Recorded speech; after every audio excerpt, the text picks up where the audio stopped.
We're starting in grammar, so go ahead and turn to page 13 in your grammar book. Page 13. Let me zoom in a little, lighten this up a little. Okay.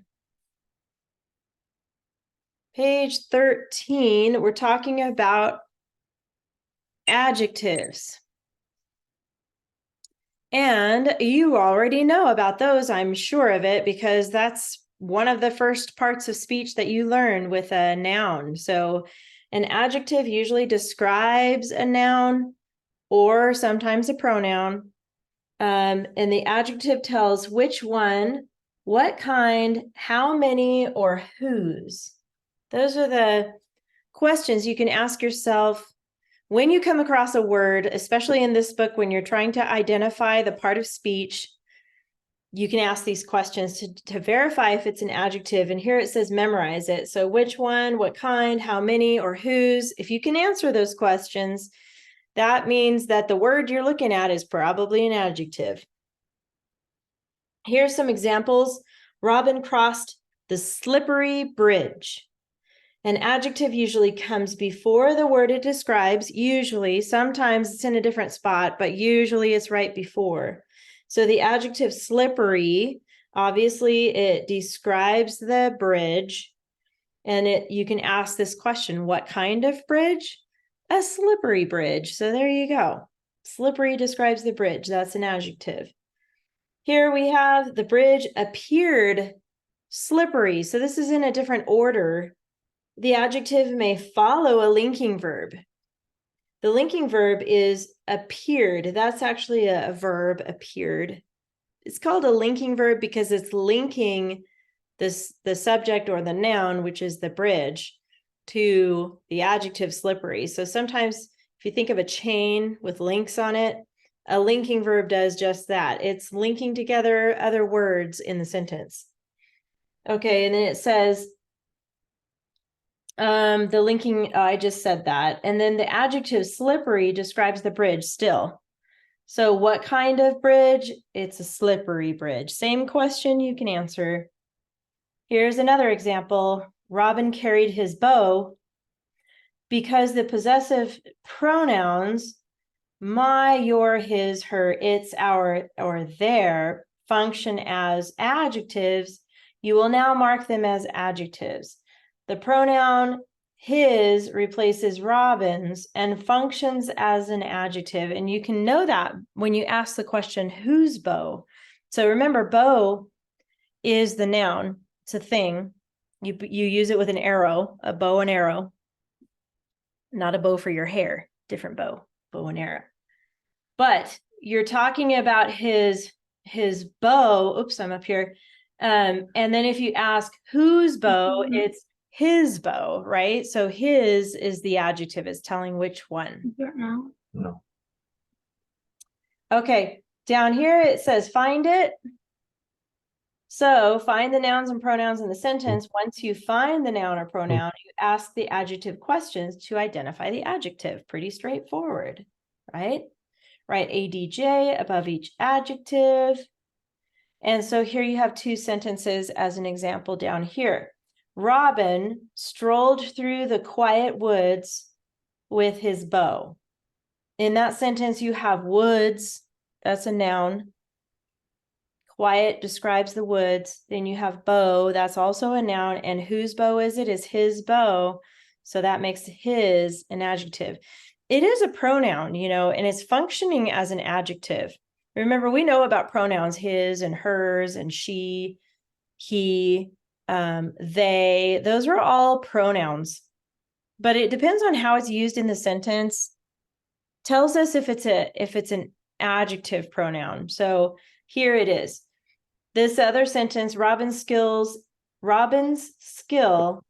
in archery was famous. So this here is another example of a Use your phone to possessive figure out the secret adjective. situation for you tonight. Are you guys having some technical difficulties there? Yeah, Chase? where it goes. There we go. Okay, Robin's skill in archery was famous. So Robin's skill, that's telling the skill. And then famous is also another adjective describing skill. So both of them are describing skill. Whose skill is it? And what kind of skill? It's a famous skill. All right, going on down here. Oh, by the way, they put in the margin on the side here. Those little questions you can ask yourself when you're looking at a word to decide if it's an adjective. You can come back and look at these questions to help you. Capitalization, easy peasy, cheesy, pumpkin squeezy, right? A name could be a person's name, could be a city name, could be a park name, it could be a school name, whatever it is, any name, capital, that's a proper noun. I, when it's by itself, that's capital. And then of course, anytime you have the beginning of a sentence, capital, that's easy. You guys know that. The English flag flew at King Richard's castle. English, that's a country. England is the country, but English is the type of people that live in England, or English speaking as a language. So English is capital there. And then King Richard, of course, is a proper name.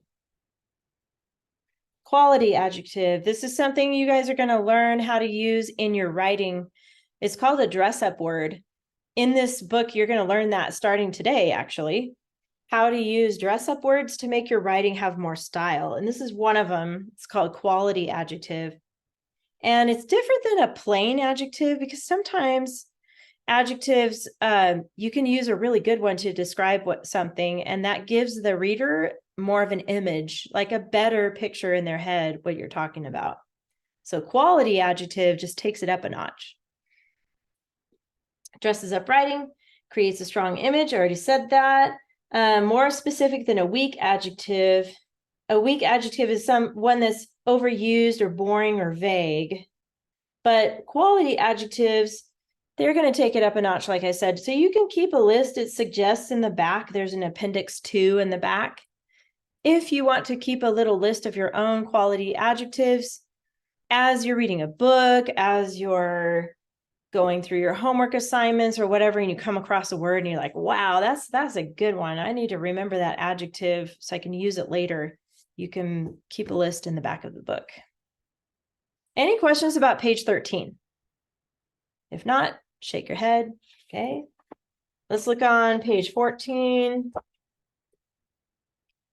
Another dress up in this book. This is another type of word you're going to use in your writing once we get to that part. Who, which clause. Now, there's a difference between clauses and phrases. I know I'm doing a lot of talking here, but eventually I'm going to let you tell me some things. But for now, a clause has a verb. A phrase does not. I see somebody else logging in, and I'm thinking it's Chase. It looks like they're having trouble with their... Chase, is that you logging in as a phone number? Yeah. Okay. That's what I thought. Well, I recorded class, so if you miss anything, you can always go back and watch it, okay? Can you hear me okay, though? Yeah, I can hear you okay. Okay, there's a little echo, but as long as you can hear me.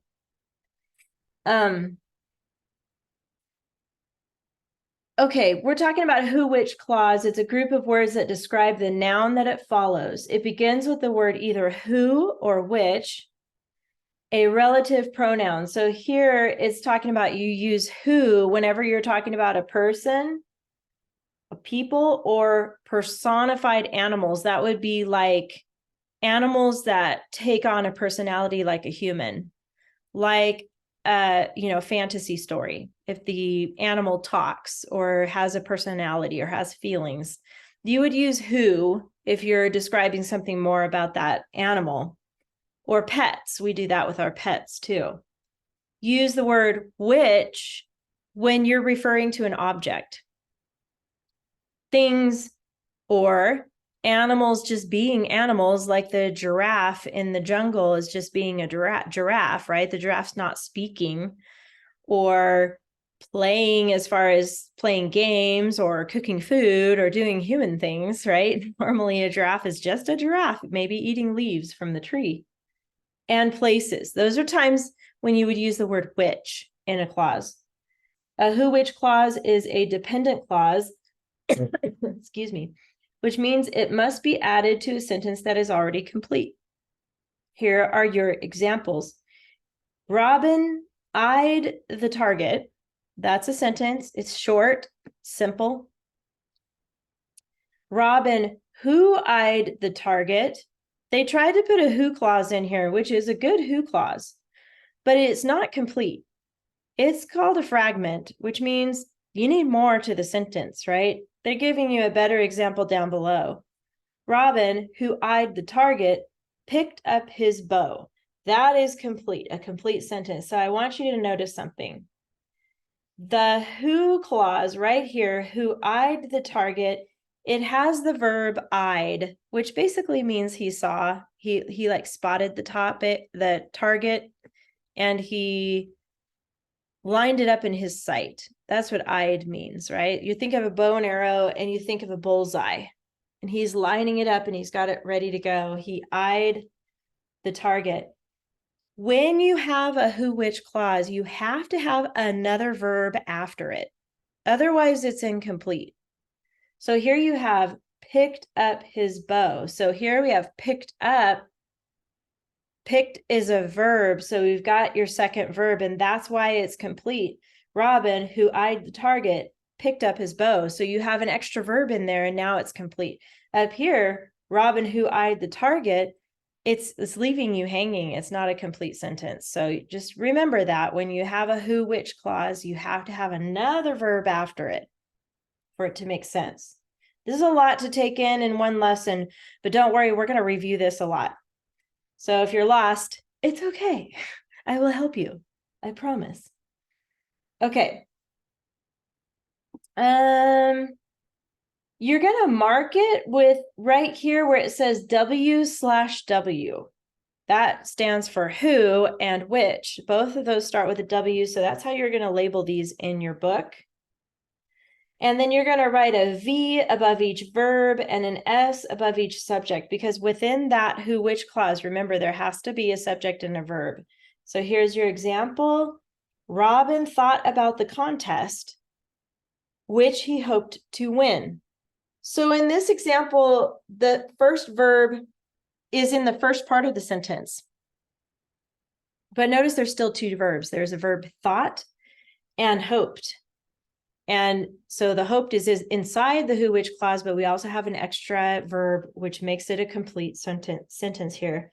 Notice they also put parentheses around the clause, which he hoped to win. So basically it's going to start with either who or which, and it will contain a subject and a verb. Here we have he as the subject and hoped as the verb. So that's how you label it like that. Here's the second example. The men who worked for the king could not be trusted. We've got the who which clause starts with who. So you label it WW right there, and parentheses, who worked for the king. And you've got your subject and verb in here. Who is actually the subject in this one, and the verb is worked. But guess what? Could not be trusted. Be is actually the verb in the second half of that sentence. So it makes it complete.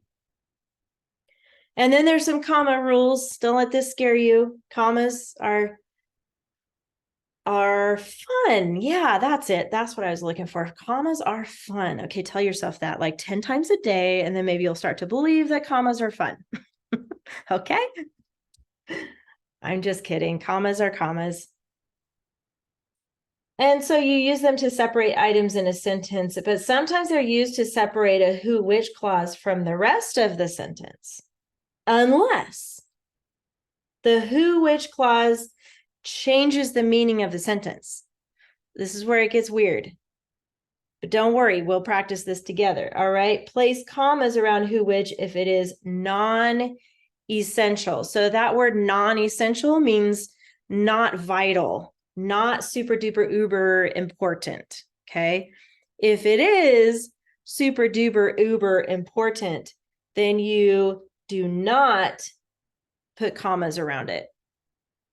The best way to remember this is to, if you can take it out of the sentence and the sentence still makes good sense and it's complete, then you need commas. That's separating it. So you could like remove it. It's like putting a slice down the cake and you take that piece of cake out. But if you need that part of the sentence in order to make it complete and make sense, then you do not put a comma. You leave it there. You don't cut into it at all. It's a complete sentence. So we're going to help you. I'm going to help you figure out which way it is. Complete, essential, or non-essentials. Okay.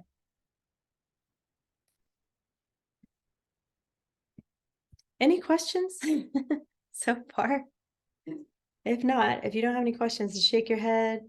You're like, I'm not sure. What are we doing? What are we talking about? It's okay. No questions. Okay.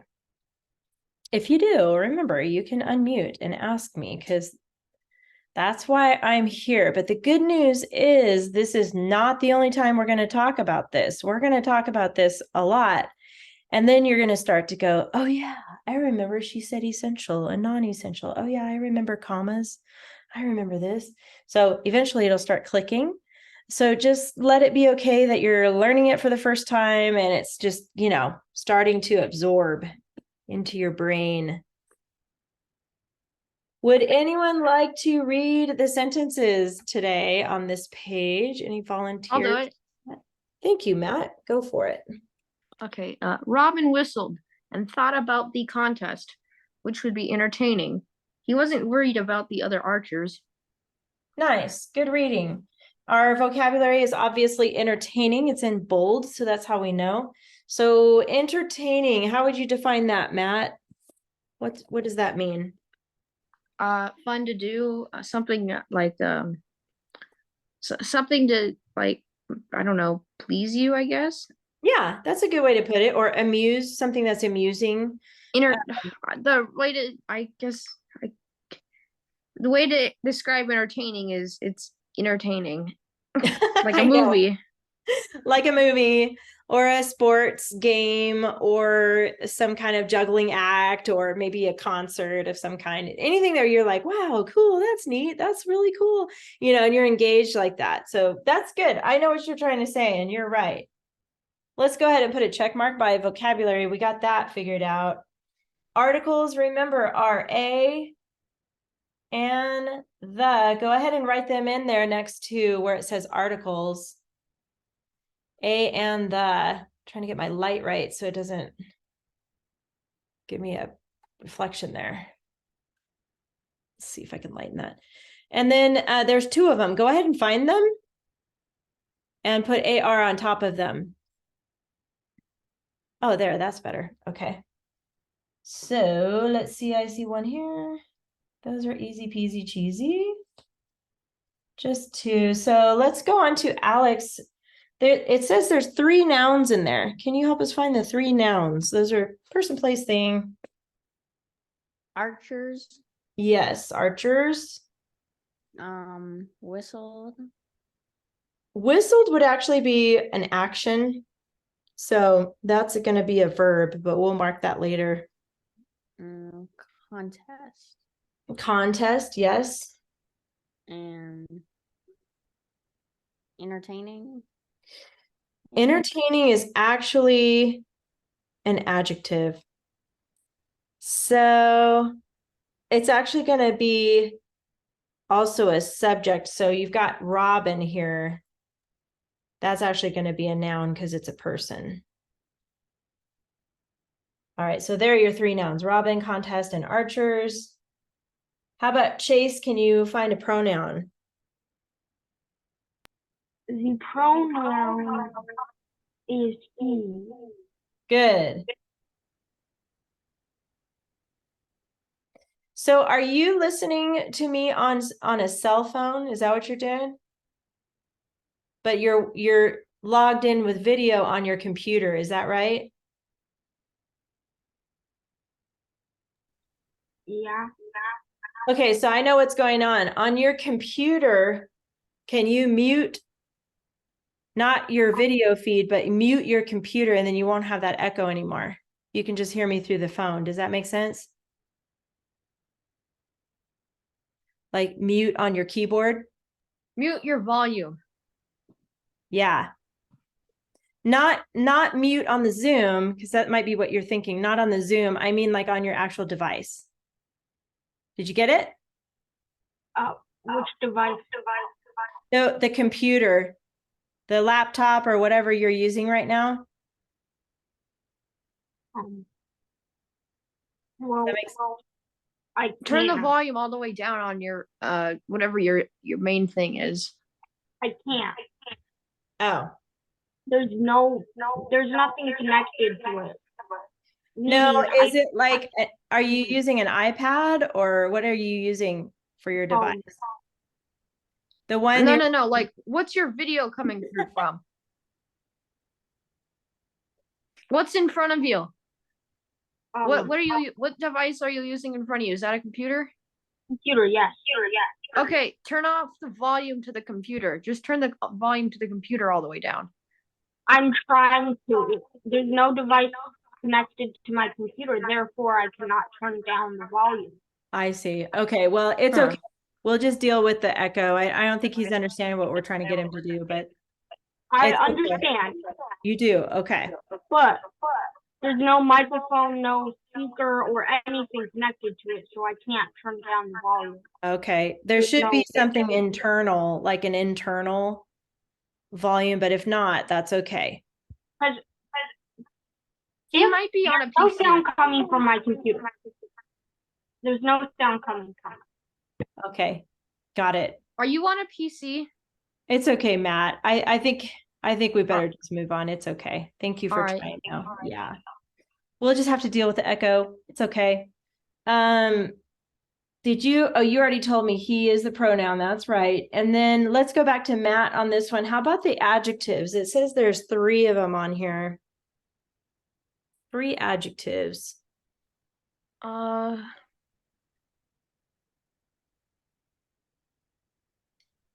How about contest maybe? Is that also an adjective? No, because we Two. already have that labeled as a noun, so it can't be more than one part of speech. Okay, how about wait, an adjective is something that it describes something? Yeah, It you're describes right. a noun? And yes, and it answers like which one or what kind or how, like those types of questions. Like, Would be entertaining? yes, it would. That's correct. Good job, Matt, because that's explaining the contest, which would be entertaining. Or maybe it's explaining how he whistled. There's 2 more adjectives actually in there. So yeah, these are hard to find. I will say that. The pronoun he, I'm going to ask Matt this again. So what word describes he? If you say like, Worried. yeah, there you go. That's what I was trying to get you to find, worried. And then if you look at archers, like which ones? Which archers? The other archers. There you go. So that's how you would find those adjectives, is asking which one or how many or what kind, those kinds of questions. And if you forget when you go through your homework, you can go back to that Learn It page that we did, and that'll help you too. Okay, Right. so Alex, do you remember the acronym we learned last week on the coordinating conjunctions? What was that word we memorized? Fanboys. Yes, good. Let's just write it in here in case you forgot that one. Fanboys. And remember, each letter stood for a word. So do you know where the coordinating conjunction is, Alex? And wait. Yes. Good. Just one is all we have. That's easy. And so you'll put CC for coordinating conjunction. How about Chase, can you help us find the prepositional phrases?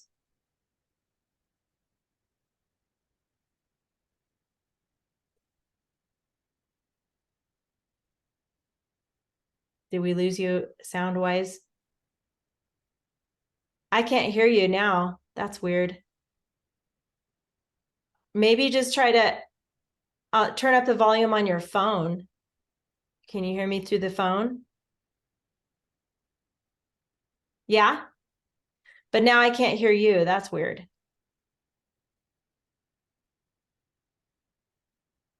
How about this? What if you type in the chat the prepositional phrase? Can you do that? Okay. So while you're working on that, there's two of them. So go ahead and type them both in there. How about we go back to Matt while he's working on that? What about the who, which clause? Do you see where that's at, Matt?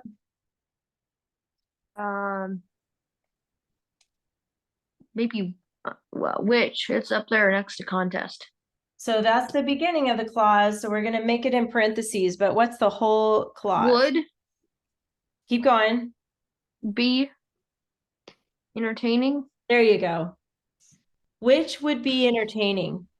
So it's a group of words and usually it ends on a word like an adjective.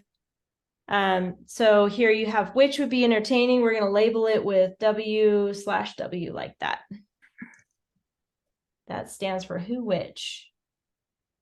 Okay, I see a chat here. Let's see what he's got. About the other archers. Yep, that's one of them. Good, Chase. I got that. Can you tell us what the other one is? There's another phrase in there. And while you're looking for that, Alex, what about the verbs? Let's just focus on those for a minute. All the action words or the linking or helping verbs that you see. Whistled. Yes. Thought. Yes.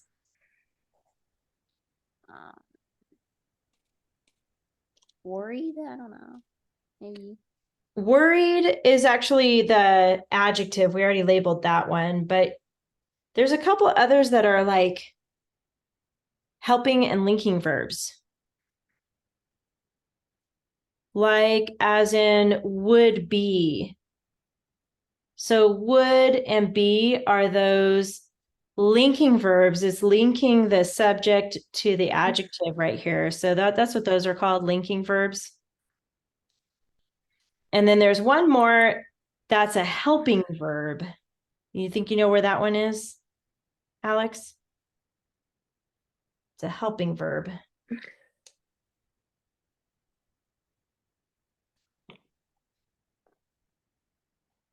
So basically, oh, go ahead. Wasn't worried. Yes, wasn't. It's actually was. So you would put it right above that word was. So here's a clue to you guys. I know this book is new to, Chase has done this a lot last year with me, but one good trick is notice how everything pretty much has a label on it. And Chase actually just put in the chat about the contest, and he's right. That's the other prepositional phrase, about the contest. Now, if you really look at this, every word is either underlined or it has a label on top. That's how you know. So if you get stuck on prepositional phrases, find everything else first, and then you're going to see them. They're going to stand out like a sore thumb because they won't have anything labeled. Like here, about, and this about, there's nothing on top of it. So it helps you identify those easier. So that's just a tip for you. You can skip it if it's hard and you're like, I'm not sure which one it is, and then come back to it later. You'll be able to find it. All right, so we got all the verbs. Now, Matt, we need to find the subjects. So that's when you ask yourself who or what, like whistled, who whistled? Robin. Good. So we're going to put an S on top of the N. And then how about, we talked about this for a minute when we talked about who, which clauses. We've got would be, entertaining. So the subject in a who, which clause, it's weird, but it's the who or the which. That is also a subject. And then Matt, the last sentence, who wasn't worried? Who was it that wasn't worried? He. Yes, so that's the subject in that sentence. All right, good. Let's go on to capitals. You guys already know that. Let's just mark them. We have Robin, and then the beginning of this sentence, he, those need to be capitals. Now there is comma underneath fix it. We have a comma error. We don't know if it's a comma that's there that we need to take out or it's missing and we need to put it in. So it's actually right here because remember when you only list two things, two words that are the same part of speech, you don't need a comma. If you have three or more, you do need commas. So right here, Robin whistled and thought. Those are just two verbs. And so we do not need that comma. You do a little squiggly line like that. That's the symbol to remove that comma. So it should not have a comma. Robin whistled and thought about the contest, which would be entertaining. And then finally, at the very end, we need a period. That's the end mark. Oh, and we're missing an apostrophe. So Chase, where should the apostrophe go? You can write it in the chat if you need to. The word that needs the apostrophe.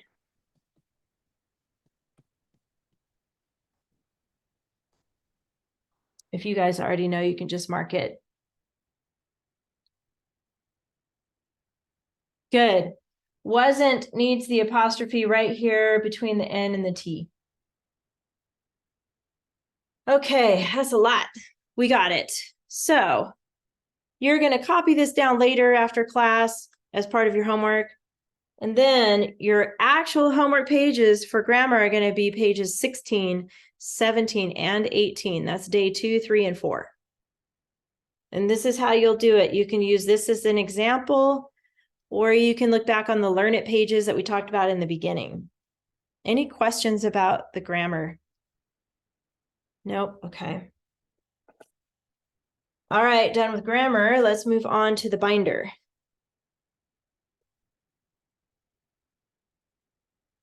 Okay.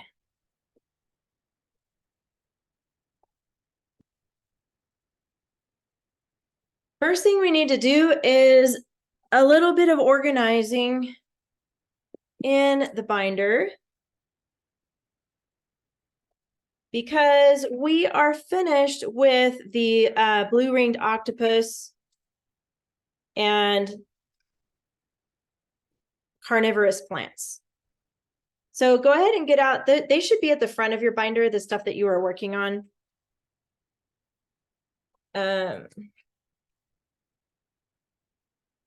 I got to check something really quick here. Sorry about that. Oh yeah, in this one. Okay, because I already put it away with another class, so I want to make sure to get it back to where it was so I can show you how this works. Okay. You should have this stack like this in the front of your binder, the blue-ringed octopus, which has the original. And then we had carnivorous plants. We didn't do really much with that, but that's okay. Oh no, you guys did do that. You did that too, huh? You did the keyword outline. And then you have this. So all the stuff that's in the front pocket, get this out of your front pocket. And now we're going to move it to another part of your binder, including your keyword outline there. Go to, in your binder, the tab that says finished compositions. It looks like this. Right here. Hang on 1 second. I need to go grab my Okay. paper. Okay. Finished compositions is a tab in your binder. Once you find that tab, go ahead and turn that. And in that spot is where you're going to put everything except the yellow page. Okay, keep the yellow page separate, but everything else goes right there. So this is going to be the blue-ringed octopus, the original story, carnivorous plants, and your keyword outline. All of that goes behind finished compositions. So you'll open the rings very carefully. And I like to keep these in order. What's that, Chase? I fixed the phone thing. No echo. Oh, anymore. good. Yeah, you sound better. You sound a lot better. Okay. All right, so everything except this yellow page goes behind finished compositions. Give me a thumbs up, Alex, if you got that. Good. How about you, Chase? Okay, good. Now, this one goes in a different spot. So this is page 15. And you're gonna, Okay. oh, you got it, Matt? Yeah. Okay. What was the first thing that you said you wanted me to put this? Where do you want me to put this? In You just finished need to- composition? Yes, finished compositions. See that tab and then turn the tab, and right behind the tab, I want you to put everything that you had with the blue ringed octopus, the original story, the carnivorous plants, and your keyword outline. All of that goes behind finished compositions, not the yellow page though. You have this yellow page that goes somewhere else. I'll show you that in a second.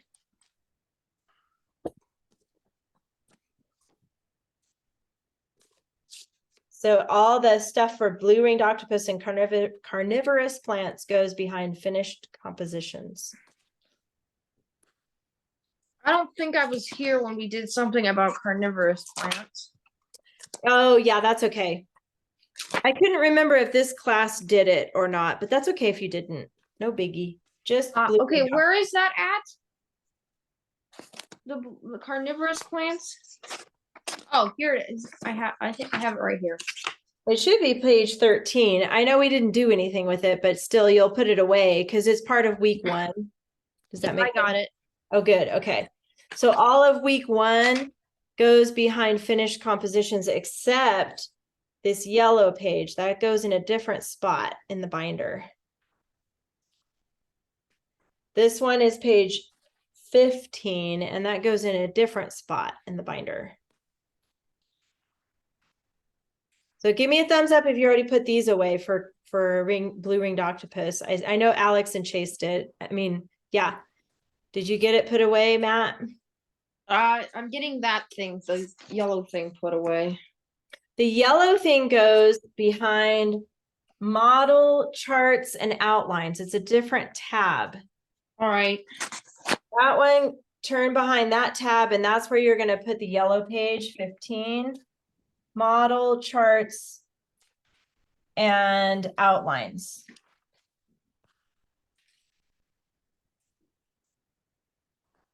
Okay. After you get that put away, you're going to go, and don't worry, this is, we're using our binder a lot. We move things around a lot. Go back to the front of your binder. And remember the source text tab, that should be at the front.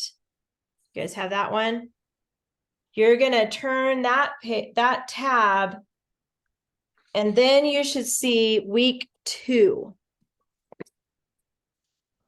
Disgusting or delicacy. You should see week 2 when you turn that tab. Week 2 is where again? Okay. This Where? tab is called source text. All right. And right behind that, if you turn that tab over, you should see week 2. I do not have that. What do you see when you turn that tab? I see yellow. Oh, so you haven't set it up yet. Probably not. Maybe that you didn't have your binder yet. Wait, where do I get that? Okay, it's at the front of your stack of papers. This is so hard to do on Zoom, but I'm gonna try to. I'm so sorry. No, it's not your fault. It's okay. What I want you to do, Matt, I'm gonna help you really quick. You know the tab, did you find the tab that says source text on there? Yeah, I have that. Take that tab all the way out of the binder. Take it out, like open it. Everybody else just hang on a second. You don't have to do this, only Matt, so he can find this, okay? Oh, maybe you do too, Alex. All right, and then you're gonna go to close your rings and go back to the very, very front of your binder here. So you took out this tab, source text, go back to the very front of your binder. All right. Good. Okay. And then you're going to start turning pages like I this. have that page there. So Oh, you don't have this one, Alex? I do have it. Good. And then you should see this one looks like this. And then if you keep turning, you'll see table of contents. It's at the very, very beginning. Keep going. You'll see another page here, page 5. Scope and sequence. You're going to get past all the introduction stuff.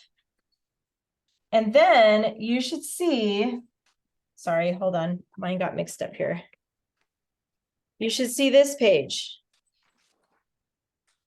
This is page 17. Do you see that page in your binder? Yeah, I do have that.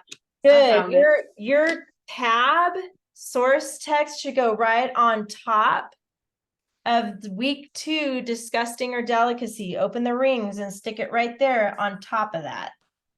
Does that make sense? Yeah. Good. Yay. Goes right on top of that. Now your binder is ready to go. So that was a step that we didn't get to do last week. So, okay, so now you have your source text. If you turn that tab, you should see week 2, disgusting or delicacy. And this is the week that you need to get out of your binder for this week. So it's All right. 17, and then it should be page, hold on, mine's mixed up here. 17, and then it should be page 19, which looks like this, disgusting or delicacy. And then it should be a yellow page like this. Take that out too. Stylistic techniques, that's page 21. Another yellow page, page 23, take that out. And then finally, page 25, and it looks like this, a little checklist. Then after that, you'll see week 3, but don't get week 3 out. You're gonna leave week 3 in the binder. Okay, so just take out all of week 2. Okay, so you want me to take out everything till page 25? Yes, everything to page 27, actually. Oh, okay, everything to page 27. All right. Yep, and then, well, yeah, leave page 27 because it says week 3. We're not on week 3 yet. We're doing week 2. All right. You can take out all those, then close up your rings. You will need a lined piece of paper, and then you'll be all set for the lesson. So get these out of your binder. These are the pages you just took out for week 2. And you need a lined piece of paper. Phew. Okay, so wait, okay, let me understand this again. Okay. Everything behind source text up to page 27 gets taken out and put where? Just right in front of you on your table, because we're Okay. gonna. And you need a lined piece of paper, so make sure you get that out too, and then you're all All set. right, I'll grab that. Good. Well, thank you for asking, because I want to make sure it's clear. So I like the questions, so that's good. All right, I got it out. Good. How about you, Chase? Are you ready? Got everything out? Yeah, I'm And- working on it. you're working on it. Okay. All of week 2 comes out and a lined piece of paper.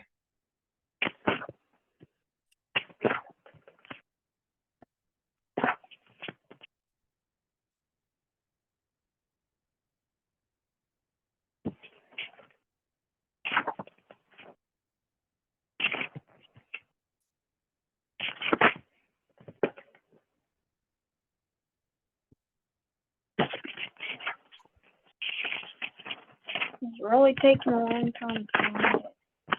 What page is it on? Well, it starts on page 17. 17. 17. Oh, I found it. And it goes all the way through 25. 17 through 25, you're going to take out of your binder.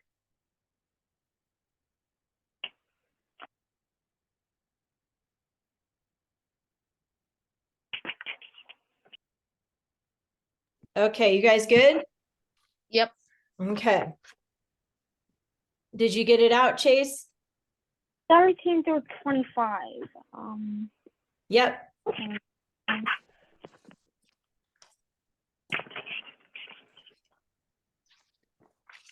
All right, I have all of that, and I have textbook paper. Awesome. Apparently Chase, the number- Chase is still working on it, but keep working on it. Okay, Chase? Yeah, haven't found page 18. Here's page 18 doesn't exist.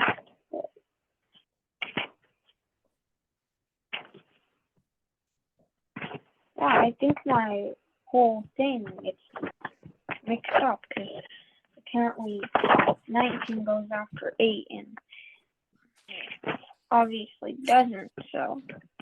Yeah, it should be right after it. Do you see one that says disgusting or delicacy like this? It's a paragraph. What happened to?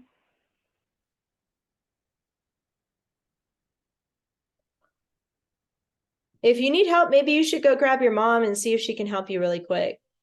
No, I don't think she can. I don't even know if my mom's home. Oh, But okay. so, apparently, just 17, 18, 19, 20, 21, 22, 23, 24. It's a lot. You know, they're on front and back, so. Seems that they're not in order, so I don't think the numbers really matter. Okay. Do you see this page though? At least page 19 looks like this, disgusting or delicacy. Yeah, I have that, but before it is just a yellow. It's just one of the. Before it is. Oh, I know what I did. Oh, okay. This is what we're going to start with. Well, that's not. Because I put it all in source text. Yeah, it should be all in source text. So if you have this one, let's just focus on this for now, and I'll text your mom and she can help you find all the other pages later, okay? So I'm going to start here. Bless you. This Thank is you. page 19, disgusting or a delicacy. So I'm going to read this and then we're going to set up a keyword outline because we're running out of time. So we need to get going. But Chase, you can, if you have this page, at least just stop and look at this one, okay? Okay. Okay. So it says, most of us stick to common foods like chicken or beef, cheese, vegetables, and fruits. Raw fish, Japanese style, is now available in malls and airports of North America. By the way, that's sushi. You probably already know that. Yep. In some countries, however, you may find even more unusual items prepared as food. A Cambodian specialty is tarantula, fried in garlic oil. Yes, you read that right. Tarantula. Fried. No, thank you.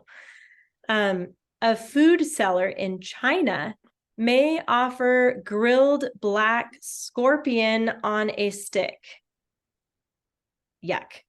A South Korean delicacy is raw octopus, so fresh that its arms are still squirming on the plate. No, thank you. And then this one, Eskimos are fried ant larvae, a rare Mexican dish with a nutty flavor. In case you wondered, it's nutty, okay? Ant larvae. You can even buy chocolate-covered silkworms from Thailand. So don't complain next time you are served eggplant or even sashimi. It's nothing compared to fried dung beetle or grilled seahorse. Okay, they have a point there because, you know, dung beetle. Okay, do you know what dung means? Does anybody know what dung is? Yes, poop. Exactly. The poop pushing beetle. That's really disgusting, and they eat those. So I don't know. I'm just glad that we are Very in America. unsanitary. I would think so too. Yes, I would think so too. So These are considered delicacies in other countries. I've actually been to France before, and one of their delicacies is Frogs. escargot. Well, frogs too, but do you know what escargot is? Nope. Snails. Seriously. Oh, that's Snails. nice. Escargot. And I was so scared to eat them. I was invited to someone's home, which is like when you're in another country, it's like rude to not eat their food, you know, because you're in their home. And so they served it to me, and I just was thinking, oh man, how am I going to eat this? But I had squid once, and I've also eaten a mealworm. oh wow. Okay. That was squid or mealworm was not very good. You know, the escargot was actually good. It was surprisingly good because I thought it would be like chewy, like a gummy worm or something nasty like that. Same. But it was like a piece of steak. It was surprisingly meaty and like same texture as steak. And they grilled it in butter and garlic. So the flavor was good because it's got butter and garlic, but still just getting past the idea that it was a snail, because you had to actually use a tiny little fork, and you held onto the shell and you actually pulled the meat out of the shell and ate it like that. And I was so glad I was not going to like gag. My mom said that she's had rabbit before. Oh yeah. Okay. I have And not. I've had elk meat before once. Yeah. And Elk beef sticks that I found, which I didn't know was elk meat until I read the package. That's not Tasted like beef though, so yeah, kind of like beef. That's good. All right. Let's go ahead and label your paper like we've been doing. Put your name here. I just draw a line, but you put your name at the top left. And then today's date, we're just going to use numbers today so it can be faster. It's just 9/26/23. That's one way to write the date. 9/26/23. And then you're going to skip a line. Go ahead and write down this title is disgusting, or a, and notice or and a are lowercase. We're going to be learning how to capitalize titles later, but for now, just make sure those are lowercase. So disgusting or a delicacy. And then KWO. Who knows what KWO stands for? keyword outline. Keyword outline. Is that what you were going to say too, Alex? Oh no, I thought I saw your hand. Keyword outline, that's right. And you're kind of familiar with it now because you did it for the blue-ringed octopus. Now you're going to work on this new one for this paragraph. So go ahead and skip a line. We're going to start with Roman numeral 1. It looks like an I, but it's Roman numeral 1. Move over a little bit and you're going to write 1 through 8. Under that. Just like that. So notice I moved these numbers. These are called Arabic numbers. Just move them over a little bit. So what you're doing is formulating an outline, and your outline is going to have only the keywords. Now remember the rules. How many keywords can you put on each number? 3. Yes, thank you, Matthew. 3. And Alex, do you remember the things you can use for free that we don't have to count? Do you remember what those are? Alex, you're muted.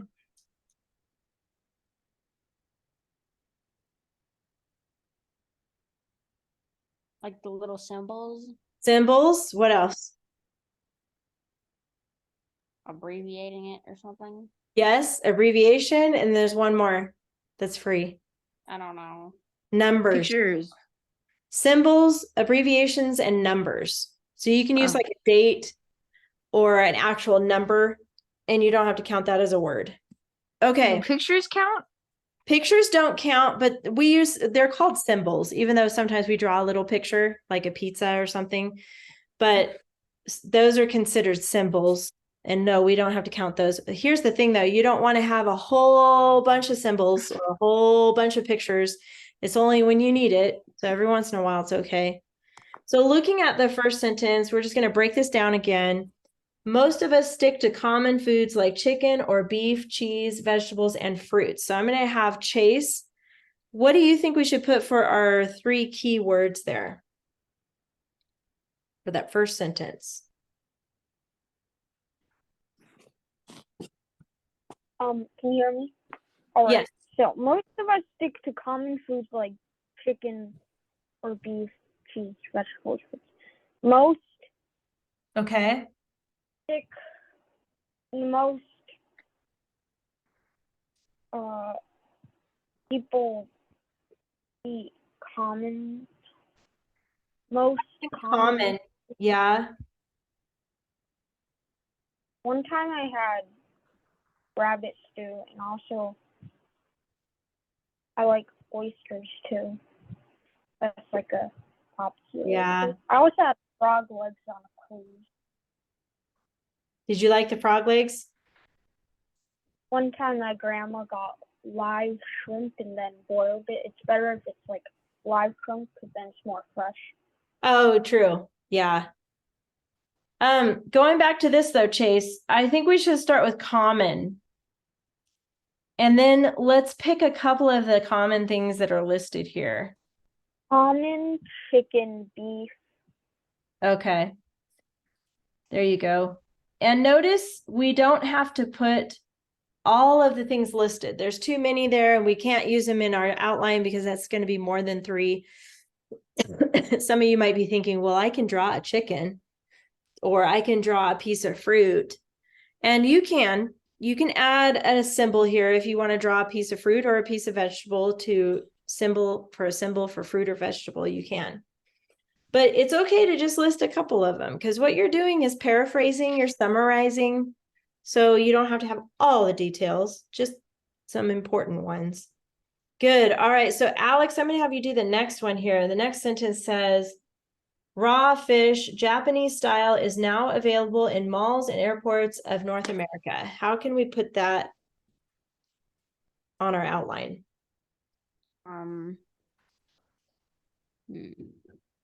Malls, Mm-hmm. raw fish, Mm-hmm. style, or airports. Okay.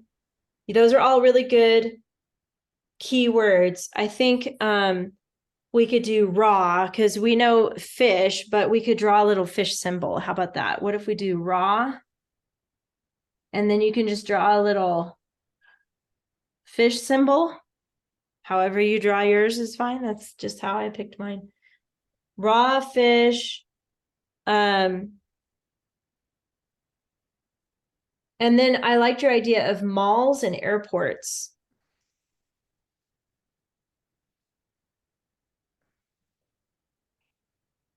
And then I think it might be important to mention North America, but I have this idea because instead of writing North America, because we already have 3 words, what if we just did USA? That would be considered an abbreviation. And then we don't have to count it. So raw fish, malls, airports, USA.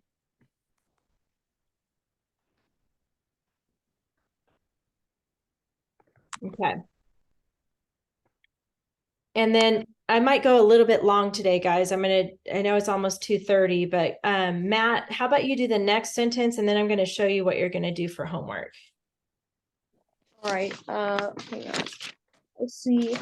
A Cambodian specialty is a tarantula fried in garlic. Oh, hold on. oil. It's the sentence right before that. So it starts with in some Oh. countries. Yeah, there you go. In some countries, however, you may find even more unusual items prepared as food. Good. Okay. What do you think for our keywords there? Unusual items. Maybe like a piece, like a chicken leg is food to represent food. Okay. Maybe prepared. Okay. I like that. And maybe countries. Okay. So what if we did countries first, because that's kind of the beginning of that sentence. Mm-hmm. And then I like your idea of unusual, prepared, and then you said a chicken leg. Let's see if I could draw that.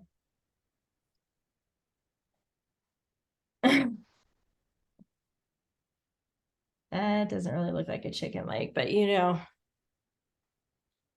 however you draw it to represent food. Okay.